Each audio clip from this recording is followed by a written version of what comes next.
Coming up this afternoon, Special Committee probing chaos at Appointments Committee expected to present reports today after getting 1-week extension. We have details from Parliament, even as Minority Leader Afenyo Markin vows to block the presentation of the Ad Hoc Committee report. Do your report. We'll all be in the chamber. We'll be in the chamber. Or in the chamber, will be rendered mumu. You can't be rendered mumu. We will bring the report. Also this afternoon, some members of Civil and Local Government Staff Association of Ghana in the Northern Region defied directive to protest appointment of birth and death registrar. Appointments to public services are done by the president. Nobody is disputing that part. What we are saying, there is also a Supreme Court ruling, and we all know that when it comes to the Constitution, it is the Supreme Court that gives interpretation. We've got this and more in this package. Do stay for details.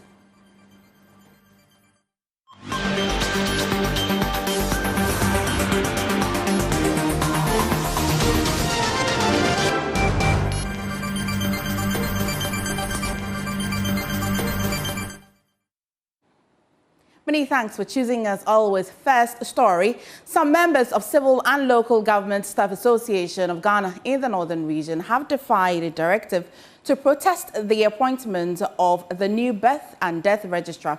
Executive Secretary of CLOGSAG, Isaac Bumper Addo, on Wednesday asked members to stay away from work until government reverses the appointment of Samuel Adumboche as Registrar of Birth and Deaths. Let's hear from him, and then we can now hear also how effective the strike has been. If we get any correspondence indicating that they want to dialogue, why not? We'll put it where they say they want to dialogue. So, but we've not had any correspondence. He quoted, we are not saying the president hasn't got any right to appoint. The act that he referred to is the same thing that is in 195 of the Constitution. All his appointments to public services are done by the president. Nobody is disputing that part. What we are saying, there is also a Supreme Court ruling, and we all know that when it comes to the Constitution, it is the Supreme Court that gives interpretation. And the Supreme Court ruling is saying that once your political coloring becomes overt, step away from the services. If he tells us that with Mr. Butcher's political leaning is not overt, but we all know that is an NDC activist. And the Supreme Court is saying that the moment your political coloring becomes overt, stay away from the services. Some of our members have been dismissed. You see the Supreme Court ruling. So this is our position. Well, as it stands, if we get an invitation, of course, yes, we'll dialogue. And tell that we are not saying this thing. But if this is what the Supreme Court is saying, what we ask our constituents to do is to sit down in their house and relax, take some coffee, and then watch Clock TV.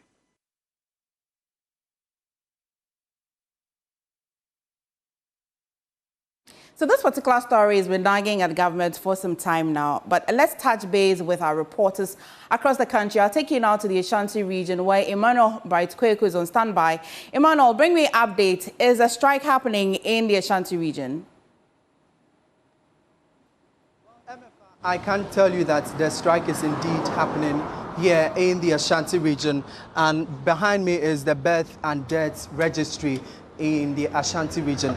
And we've had quite a number of clients come here who just came specifically for either a birth certificate or even a death certificate. But when they came, the workers here, they understand that some workers are in there, but they told them they are on strike. And so for anything they would want to do for today, it's not happening. But I have a gentleman here with me to quickly interact with him. And when he went inside, what really happened, what he came here for, his purpose. Good afternoon, gentlemen. Yeah, good afternoon. All right, so let me find out from you. I know you. I just saw you come out from the registry. What really happened over there? Well, actually, I went into the room and quite unfortunate I didn't see anyone there, and I tried even opening up their doors, but it was locked too. So I found out that no one is at the house. Okay, so what did you come here for? Well, I came here for a birth certificate, actually. Yeah, I came here for the birth certificate the first time because I don't have a birth certificate. Yeah, so that's the motive why I actually came here this morning. Oh, okay. What do you need it for? As if I know some people use it for traveling, but what do you need it for? Yeah, actually, I need my birth certificate for traveling as well. Is it urgent? Not that urgent, but as you can see, I need it really urgent, not too urgent, but I need it. Okay. So now that they don't know when they are coming back, what are you going to do?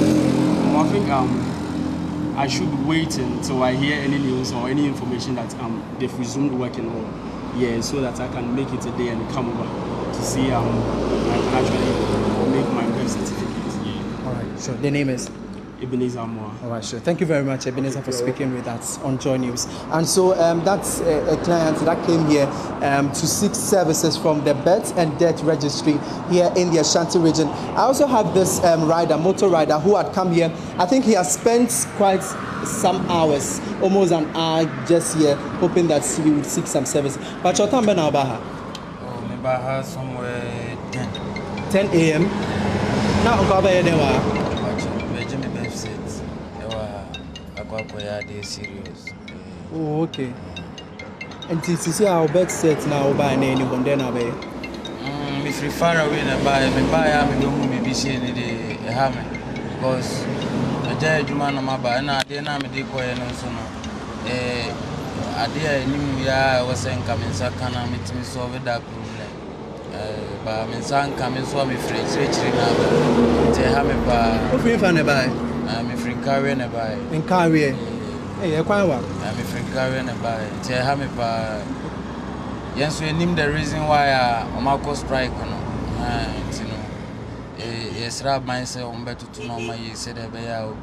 Be a bit me and a birth set and a death set a year or persuade. This is our baby. This year, money holiday, a cananes and they go back. But only a birth certificate, you know, I'm on a monument, the baby. Me, this year was a media day, me were Jumamu, me excavator operator. Na chances be na bar, I think me can't sankrofon who be, but because of birth set, I didn't know. I was a local shop na me saka, but me buy am in Sanka, me name them me your horses here. The best rabbi said, man, we are no more now. Yeah, was say, oh yeah, na yes, we Sanka said na. Okay, all right, sure. Yeah, that's it. But you're near there. Oh, your friend is Sam. Okay, sure. And so that's a rider who had traveled all the way from Nkawie. He tells me that he actually came here for a birth certificate because he needs it for a job he had applied for. And since they are not around, he is a bit stranded because his colleagues are now working and he actually has to find another alternative to work with. I have also this lady here. You came here for your birth certificate. What did they tell you? I saw you go inside. Yeah, they said to me they are not working, they are on strike. Yeah, that's what they told me. So, do you need the certificate urgently, or what do you need it for? Yeah, I need it to do my passport process because I'm on TV. Okay. Because I needed to do my passport process. Okay. Within this month and this month, I have to finish with the process. All right, sure. All right, sure. Thank you very much for your time. And so this is the situation here in the Ashanti region. Specifically, I'm coming to you live from the Denyame area where we have the birth and death registry. And the number of clients that came here to seek services, they are unable to get any worker turned to them. Some of them had come here for birth certificates to actually work with. Some even needed for their traveling escapades. But unfortunately, well, unfortunately, that's what's happening in the Ashanti region, where people who want to access the birth and death registry are unable to. But away from the Ashanti region, I'll take you to Bono East, where my colleague Anas Sabit is on standby. Anas, bring me updates. Is the strike as well happening in the Bono East region? Earlier this morning, I reported from the Techima Metropolitan Assembly, where the offices are virtually empty, and then members of the public who visited their office earlier, have been turned away. Some few officers or members of CLOGSAG who were in the office already, who were not aware of the strike, were sent away by the regional secretary of CLOGSAG, informing them of the strike action. We moved away from that to include the regional coordinated council to assess the situation, and the situation isn't any different there as well. Some offices are long. The few ones that are open are without, people who are accessing their offices as I speak to you now. But unfortunately, we are struggling to get people to speak with. Most of the people we chance on are just unhappy with the situation, and they are urging government to listen to the calls by CLOGSAG to ensure that this strike action is over, so they could also be safe as and when they just Thank you so much. So you can confirm that the strike as well is happening in the Bono East region? In full force. Right. Both at the district or municipal level, and then at the regional coordinating council level as well. I have been there personally, and the people who are supposed to be in office as I speak to you now are home because from the leadership, we've been instructed to stay home. Right. Thank you so much, Anastavis. Away from the Bono East region, I'll take you to the northern region where Martina is on standby. Martina, is the strike as well happening in the northern region? For the northern region, there's no strict compliance. I visited most of the offices. The staffs are at post and they are working. A few are not at post, but most of them are at post. And they raise some issues that are of concern. They think that their leadership should be dealing with instead of something they call trivial. They refer to this declaration as trivial because it's about one person, where there are several other politically exposed people who are in offices and various positions, and they are not demanding their approval. So they are thinking that it's more a political issue that their leadership is fighting than the collective interest of their members. They talk of salary structure, they talk of pension, they talk of Galamsey, which they said that Chile was fighting, their leadership withdrew, something that was of national interest. So why would they think that people would back this one that they think more is a political issue? That's interesting and a different twist. But however, those who are not present, are we able to have people who have come in there to access these services effectively? How efficient is work over there? So for those who are at post, they are working normal. I was at the Lands Commission a while ago. They are working. People are seeking their services and they are being safe. But at the death and birth registry, which I am behind the office right now, you can see behind me the office is closed.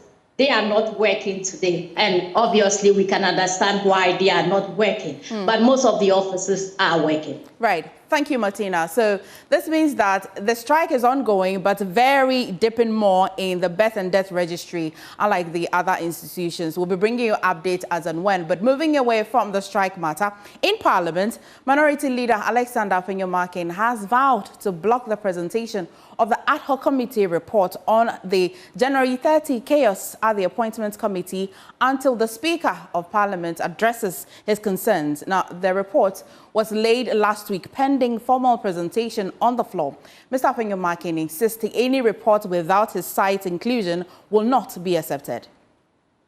Nothing to run away from. I mean, we've stated our position clearly on those matters, and given the opportunity, would state our position.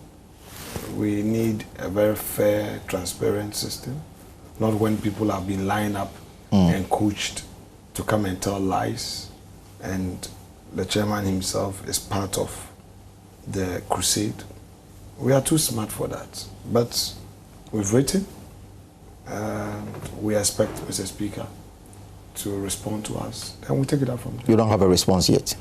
No, not yet. But the chairman of the committee, Emmanuel Bejua, says that regardless of the position you've taken, he will still go ahead and write his report and present. If he knows what is called due process, he wouldn't even attempt to say that.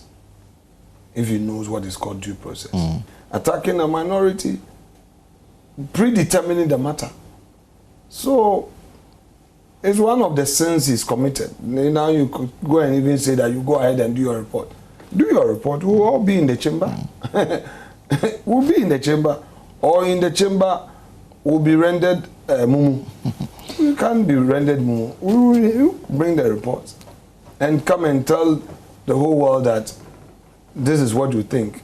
He, Bejra, morally, has he questioned himself? Has he reflected on himself as an individual? This is a man that last year in October, even when Supreme Court had pronounced on the matter of the vacant seats, he went into the chamber to sit on our seats and told the media that should we come in and attempt to take our own seat, he will beat us. We will slap them. Those were his words. We will beat them. It will be more than January 7th, 2021. That was his reference point. This is a person who is saying he's questioning somebody's morality on somebody's conduct. This is a man. Well, if you missed that interview, it played on Pulse yesterday, but it's still available on all of our social media platforms. Visit and watch the full interview. Moving on, the special committee set up by Speaker of Parliament, Alban Bagbin, to investigate the chaos of the Appointments Committee is expected to present its report today. The committee, chaired by Member of Parliament for Ho West, Emmanuel Kwesi Bejra, will show which MPs are liable for the chaos that rocked the vetting of ministerial nominees on 13th January. Now, moving on, the Member of Parliament for Kumawu, Ernest Yao Enim, is collaborating with the District Education Directorate to make education accessible to students in hard-to-reach communities in the area. Despite the availability of infrastructure, pupils in scattered hamlets are forced to trek several kilometers to access school. Officials at the Seche Kumawu District Education Directorate say the development makes schooling unattractive as many pupils are forced to drop out. There's more in the following report. The Seche Kumawu district is one of the deprived districts in the Ashanti region characterized by poor education outcomes. Determined to improve falling education standards, the Member of Parliament for the area, Ernest Yao Enim, has since 2023 introduced interventions to improve the situation. This includes the introduction of pupils to practical information and communications technology with a donation of computers to all junior high schools, the provision of exercise and notebooks, and the introduction of a teachers award scheme for exemplary work. 61 teachers and non-teaching staff were honored at the first ever award event, which saw awardees go home with motorbikes, refrigerators, television sets, laptops, amongst others. District Director of Education Kwame Oduowusu says schools in the hard-to-reach communities lack teachers and accommodation. While commending the MP for instituting a Teachers Award scheme which saw teachers in the hard-to-reach areas being rewarded with motorbikes for dedication of service, he called for support for pupils and teachers. When teachers are motivated, they tend to bring out the best. And so now that some of them have been awarded, I believe that others will also want to be awarded next year. And so they will all bring in their best, and it will go a long way to help in our children's ability as far as education is concerned. We have about 3 or 4 places that we will describe as hard to reach. And these areas, some of them, we wouldn't see a complete town. It's like settlements, and children come from various houses to the school. So the school is central at a place. And so teachers who work there, they don't even have a place to stay, and so they have to commute from far areas to be able to reach the children. When you look at a place like Mobia, where we have a playground, there is only one teacher there. He handles from P1 to P3, even KG. And we are trying to get more people, but he is working, he's doing his best. And I believe that awards like this will motivate others to go to such areas. We also have Domase and Bahankra, which are also difficult to reach. The MP told the award ceremony he is concerned about the plight of the poor pupils who struggle daily to access education in difficult-to-reach areas. According to him, he wants to be remembered as a member of parliament who changed the face of education in the area. I want to leave behind a legacy. That legacy where Kumawu will remind me for every good thing we did within our educational sector. Awarded one of the difficult areas, the teachers with a motorbike. what I'm planning to do is to do more. You go to areas like Bahankra, Domase, students find it hard to commute to schools. Those are some of the issues I'm thinking about. How do we get students to their schools? I'm thinking, do we provide means of transportation from the chalets of Domase, chalet of Bahankra, to where we have these schools? And those are areas I'm thinking around. And I believe that going forward, we are looking at extending our focus to other areas. Now we have only one teacher at Mobia. My goal is to get at least 4 or 5 teachers at Mobia by the next time we hold such an event. Meanwhile, Paulina Efia-Ago of Kumawu Anglican JHS has been awarded the overall Best Teacher Award for the Central Kumawu district. She took home a refrigerator, a certificate, a plaque, and cash prize of 3,000 Ghana cedis.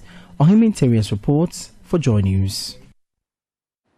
Oh, that's quite encouraging. Now, moving on, Deputy Minority Leader Patricia Appiagyei is asking government to consider introducing tax rebates for developing partners, investing heavily in healthcare delivery. The Member of Parliament for Asokwa believes such initiatives will increase quality healthcare delivery. She says the minority in Parliament will prioritize this agenda. Nana Yaujima has more in the following report. The new government is expected to present its first budget statement to Parliament next month. This budget will spell out the government's intentions for various sectors of the economy. Already, the Asokwa MP, Patricia Appiagyei, is pointing to measures needed to improve healthcare systems. Yes, we are yet to listen to the State of the Nation's address. It will give us a vision of what the current government is going to do. And that will help us to also formulate the right policies to support the healthcare sector. It is important that we need to encourage people with means, because we have always maintained that private sector participation is the way forward. Otherwise, we won't get to anything. So private sectors, we have to come up with the idea. If the government takes notice of that and pushes for it, we are there to pass the law and ensure that we will pass a bill to make it a law for it to be established. Meanwhile, the Ashanti Regional Chapter of the opposition New Patriotic Party has finalized its investigation into issues surrounding its defeat in the 2024 presidential elections. Leader of the team, former Majority Leader Oseche Mensah-Bonsu, in a yet-to-be-aired interview on Personality Profile with me, MFA Akosiadeti, shied away from giving details but said the findings will help the party better in its lot in the next general elections. Prying into the circumstances of our loss. Ashanti has done it. The National Council has also formed a team that is forayed into all the regions.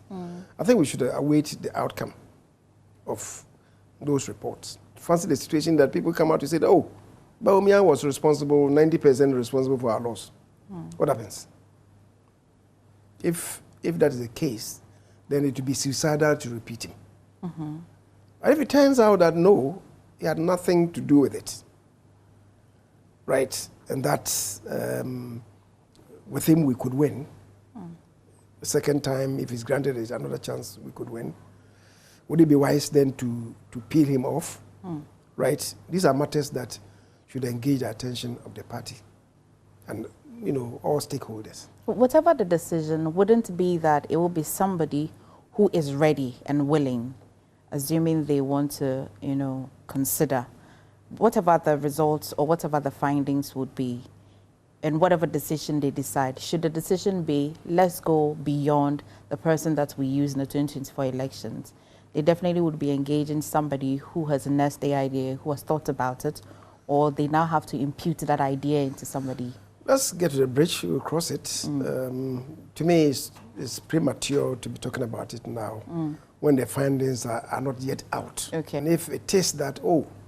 the man could have won but for 1, 2, 3 reasons. He could have won for us. If that is the outcome, why then would you want to change a potential winner? Right? Okay.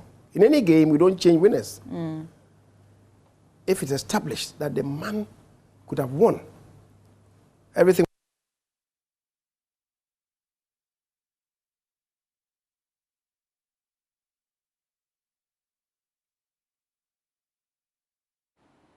Still in the Ashanti region, generator sets are becoming the new norm in major parts of Kumasi, especially the central business district. The Ashanti region has for the past few weeks been grappling with intermittent power outages, leaving many businesses and residents scrambling for alternative sources of power. The situation has become dire as many businesses, including banks, restaurants and shops, have been forced to rely on gensets to keep their operations running. Nana Boachi Yadom engaged traders who are complaining about the high cost of operating these generators amid the intermittent power outages.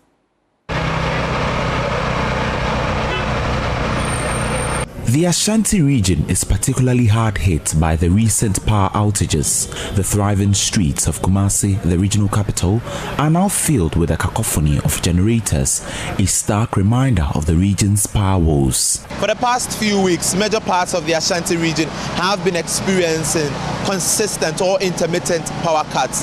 And in the central business district, which is most affected, the traders have been forced to return to the use of generators. Today we took to the streets of the CBD to engage with traders who say that the return of these generators is a clear indication of doom so.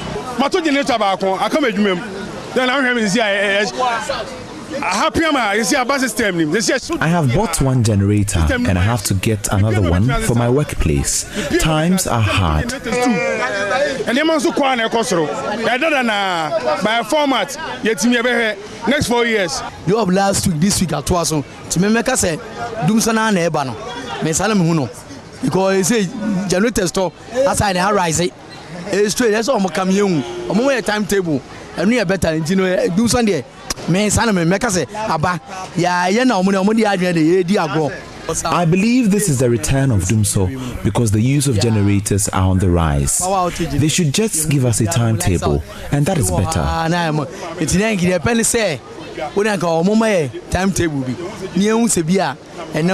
Tuesday, if you are and you know, say, and only better than say, Tembia, a team of home on a fear and no jale. Just say, I know what say. At the CBD, the frequent power cuts have disrupted production, leading to losses for businesses and affecting the livelihoods of thousands of people. The power outages have also taken a toll on residents who are forced to endure the heat. The same Dumson and Ekum. So, now for name, I call for Intimacy. And when you know, and sit down, say, Benya, Falat said, Yano, Eku for the time, and sit down. Obian pension, I will say, Dumson and Ekum. This is the same Dumso situation we experienced in the past. We all have to buy generators in our homes. Beyond starting to generators on the field. And I just say, yeah, Chemra, Kanema Bomama, and Yama Falana, Dumso has returned, but I believe John Mahama can solve it. The rise in cost of fuel has made it challenging for people to afford the expenses of running these generators. ECG PRO for Ashanti West, Benjamin Enchi, says measures have been put in place to avert the outages.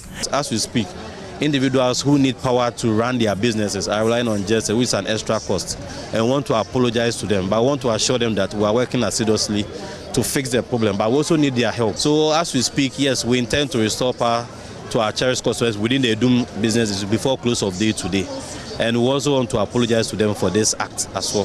He, however, complained about the consistent theft on ECG's electrical installations. According to him, these theft cases are contributing to the outages being experienced. We have always made it a point to supply them with quality and stable power supply. But since yesterday, you realize that some of our customers within the Doom Business Center are facing an outage as a result of this action by these unknown individuals.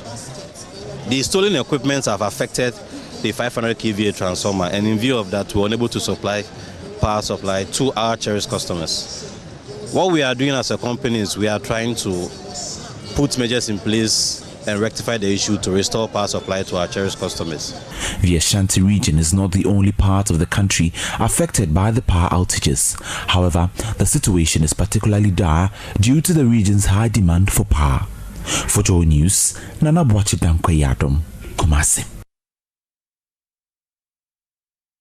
Now, the big question is, are you also experiencing intermittent power outages? If you are, engage with us on our social media platforms and let's just draw to see if there's really doomsday or not. But moving away from doomsday, the need for ethical strategic activism and as well as collaboration for social good took center stage at the Akoto Ampao Active Citizenship Dialogue in Accra. The atmosphere was charged with a keynote presentation from Bernard Avle, a journalist as well as an activist. Mamavi Sefa-Kote has more in this report. Activists wanting to see a positive change in Ghana's democracy filled the foyer of the British Council for the Akoto Ampao Active Citizenship Dialogue in Accra, emphasizing the power of collective action in driving meaningful social change. Keynote speaker, journalist and citizen activist Bernard Avle stressed the need for Ghanaians to move beyond mere rhetoric and embrace action-driven advocacy. He called on the general public to work together to demand accountability and justice. For civic advocacy to thrive, where are you? Good. Civil society and media must understand and harness their convening power. Know what you have. And I civil society and media together, they must understand and harness it. Convening power is very, very important. If you have access to politicians, don't use it to ask them for scholarships. Bring them and ask them hard questions. That's what convening power is. Bringing different groups together. You are the only person who can call chiefs, politicians, and all these people together into the same room. It's a very powerful thing you have. Deploy it, civil society, you have it. Number two, citizens must be interested in community-based collaborations. Community-based collaborations. We must form communities, not just social media communities, but real communities. One of the problems of Ghanaians is we don't work together well. Human rights advocate Professor Kwame Kakari echoed similar sentiments, emphasizing that activism is not inherently disruptive. Rather, it is the intent and actions of activists that define its impact. He argued that justice cannot flourish in unethical environments, calling for activism rooted in integrity and responsibility. As for activists going into politics, I think that there's nothing wrong with activists of any kind going into mainstream politics. Indeed, any activist from any dimension, whether it's in the women's rights, human rights, whatever area of activism, going into mainstream politics, we should encourage that. However, it is what the people do in mainstream politics that matters. And that is what the problem is. It doesn't matter where the people are coming from into mainstream politics. That matters. It is what they do when they are in mainstream politics that the problem is. Of course, if you are fighting evil, evil will fight you. If you are fighting evil, evil will fight you. So if you are an activist who want to do right things, bad things will fight you. You see that if you want to do good things, it's just like Christianity. Jesus was trying to do good things. What happened to him? Satan and his army fought him. So if you want to do good things in society, sometimes government, because if government doesn't want good things to be done, they will set the police against you. For activism to receive the intended attention, a collaborative effort is needed from all angles to drive the message home. Mamavi Sefa-Kote's report read to you. Well, welcome back. But news just in indicates that government has increased base pay by 10%. And here is a document to prove to that. Now, agreement on base pay for 2025, and that's for this year. The terms of agreement is made this day, 20th of February 2025, between the government of Ghana represented by the Fair Wages and Salary Commission, Ministry of Labour, Jobs and Employment, and Ministry of Finance of the one part, and organized labor, comprising workers' union and institutions within the public service of Ghana of the other part. Now, whereas the parties negotiating as the Public Services Joint Standing Negotiating Committee have concluded negotiations for the 2025 single spine salary structure base pay that agrees as follows, and here is the terms of agreement, that the base pay on the single spine salary structure has been increased by 10% across board from January 2025 to December 2025. And that is the document with all the required signatures. Chief Executive for Fair and Wages Salary Commission and also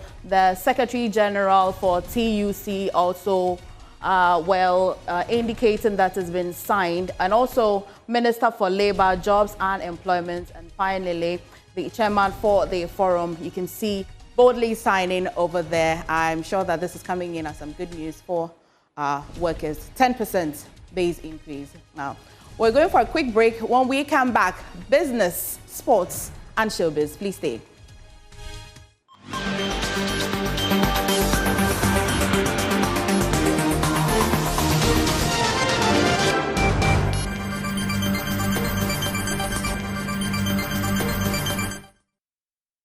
Welcome back to Business here on Joy News today. My name is Winston Taki, and now to our first business story.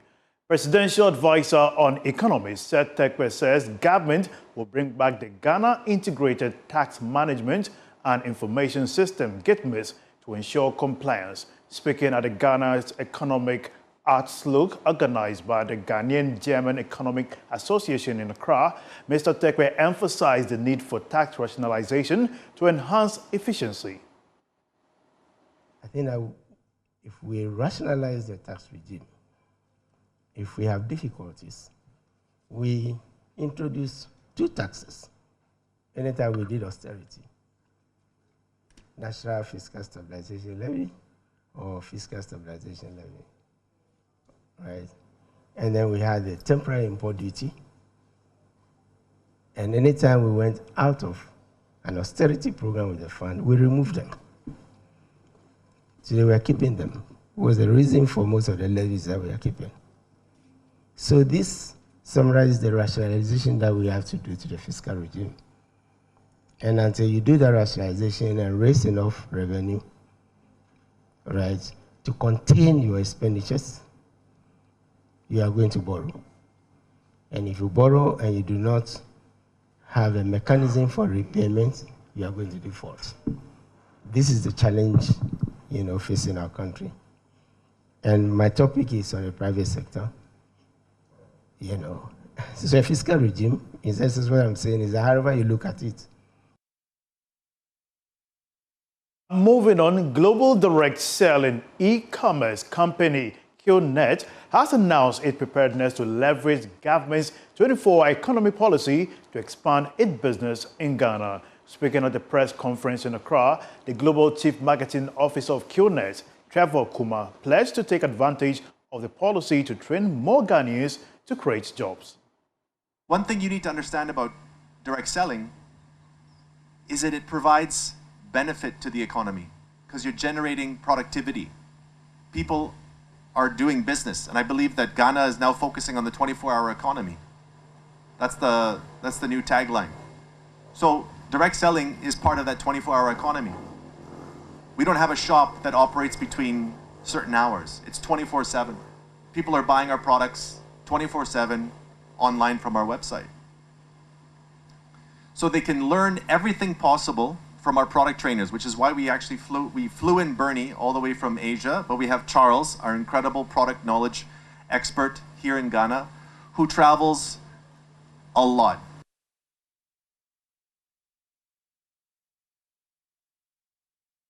That's all for business. My name is Winston Taki. Up next is sports after this break.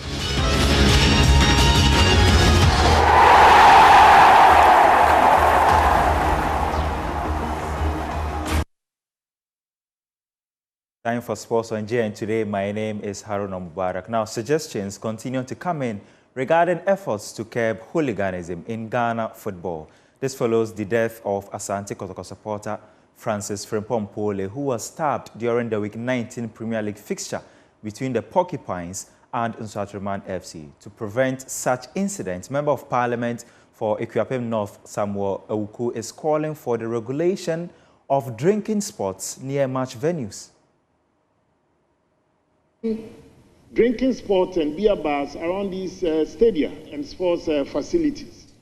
One, you cannot enter the stadium with alcohol, but the people just take it before entering. So they enter, and by the time that they reach that peak, that is when the match is also at this height. So one, we also have to be clear on the modalities and the guidelines and what we can also have around the various sporting facilities.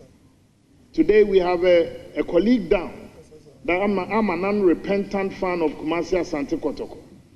But I also believe that in helping protect lives within the various precincts of our sports facilities, we have to look at the very things that are cited around it. Yes, you can have food joints, but the siting of sometimes some of these drinking bars is also a disturbance. Number two has to do with also enhanced security within the stadium.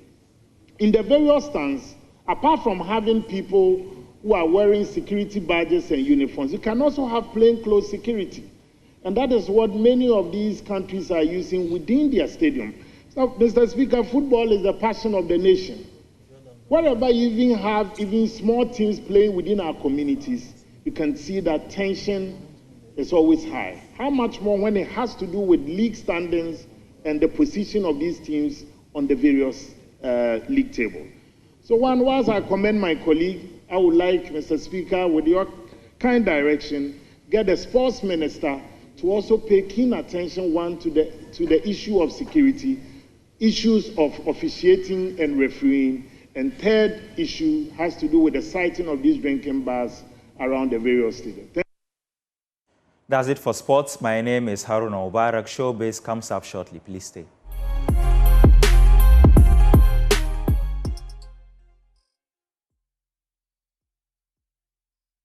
Hello there, good afternoon. You're welcome to the Showbiz segment with me, Jacqueline and Suma Hiawa. Well, from the classic hymns in the local churches to the beat-filling today's auditoriums, gospel music in Ghana has taken quite the holy spin. It has evolved from traditional drumming and yampunsa rhythms to contemporary sounds that blend seamlessly with global influences. How did we get here? Let's take a joyful journey down the memory lane.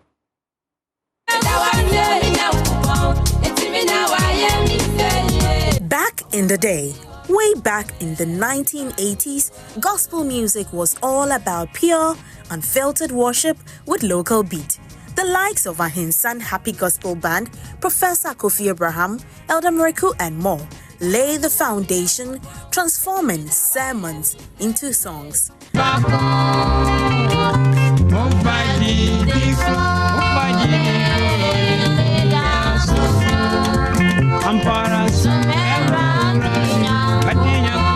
Then came the late 80s and 90s, when gospel music took on a richer sound with layered harmonies and borrowed melodies from foreign influences. This era gave us legends like Tego Sisters, Daughters of Glorious Jesus, Bernice Affair, Stella Seal, and many more, whose songs still hit differently today.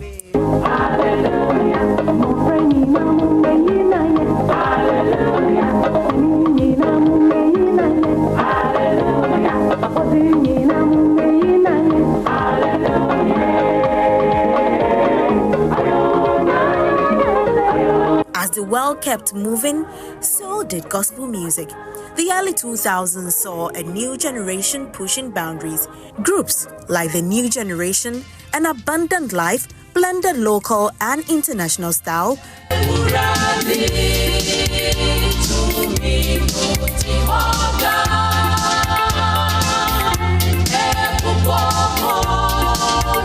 Paving way for gospel greats like Reverend Tom Bright Davis, the late Danny Nette, and more. more than a song, more than a song. I give to you, I give my heart, my life, my all. Fast forward to today, and gospel music in Ghana has gone full glory mode. With record labels, music schools, and streaming platforms, gospel artists now reach beyond church walls. The likes of Joe Mettle, Dinah Hamilton, Team Eternity, Joyce Blessing, and more are not just gospel musicians, they are global inspirations.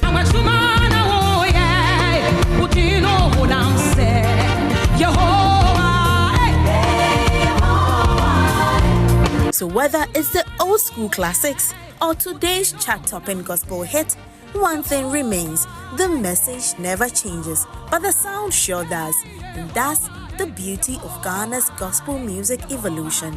For Joy News, I'm Jacqueline Ansma Yaboa.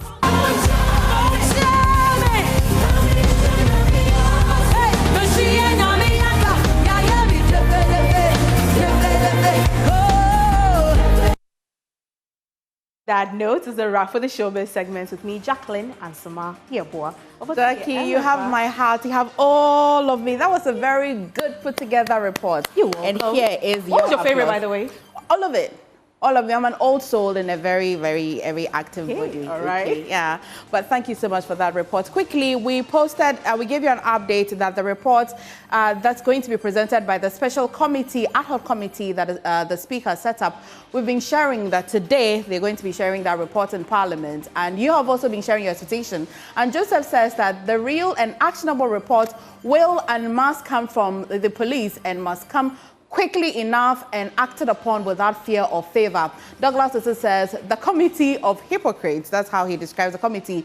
Joseph also, another Joseph Appiah says that more chaos will even come when you have a speaker who have taken stands and make mockery of others instead of being the referee. That is what you will get.